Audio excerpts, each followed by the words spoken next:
Now, inside your Power Editor here, you see I'm in the Ads Manager. And from the Ad Manager here, you can view all of your Facebook ads, campaigns. You can make changes to your bids and budget.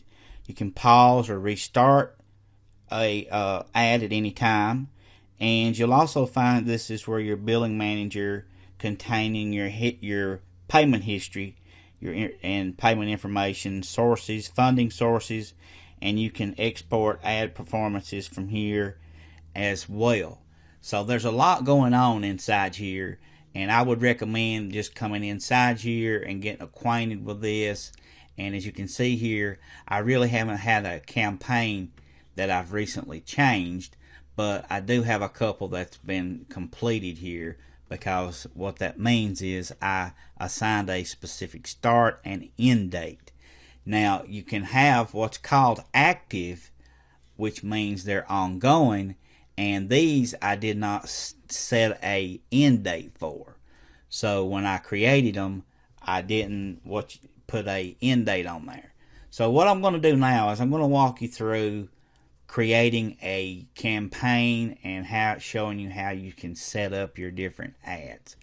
So the first thing we're going to do here is we're going to hit this little plus thing symbol to create a new campaign.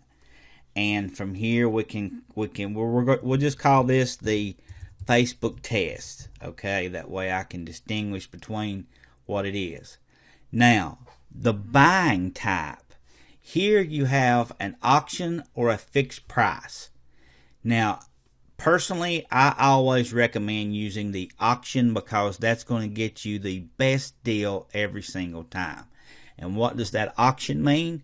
Now, the best way to explain the ad auction to you guys is, first of all, you need to understand it. For each ad impression, Facebook's ad auction system selects the best ad to run based on the ad's maximum bids and ad performance.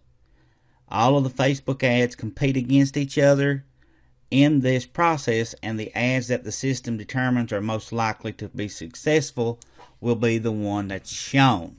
So by having the auction chosen here for your buying type, you're going to always be competing to get the best deal, which is by all means the best way to get the most bang for your buck, so to speak. So in the objective section here is where you're going to choose what you're going to spend that money for. Are you going to spend it for a click to your website, or a like to your Facebook page, or a page post engagement, such as creating ads that boost your post? And if you can remember, if you go back to my Facebook page here, let me show you something from inside here. You're going to see I actually had that type of advertisement going on, because you can see right here it says I reached 24,944 people, and you can see here the bad thing about that is I only had 15 people claim the offer. So that wasn't converting very well. But at the same time, I had over 4,000 people like this post. So what needed to happen is I just needed to update my advertisement and change up how it was, what I was doing here with my objective, because it wasn't the ad wasn't yielding the best optimal result. So it's going to come through a lot of trial and error too, guys, and you just want to always just keep it small until you figure out what it is that works. Don't spend a great deal of money, and try a large number of different things.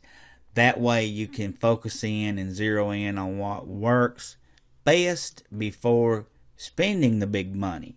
Once you find an ad that works, then you can actually come in here and save that advertisement.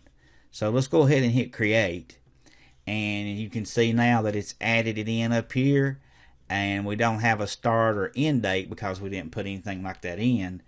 But as you can see down here, we are buying clicks to our website is what it boils down to. Now, once the Facebook person gets on our website, then it's going to be left up to what's on the website to have the person go on from there maybe and purchase your product or whatever it is you may be wanting them to do. So keep that in mind. So that's a pretty awesome way to keep your campaigns running and know exactly how they are performing.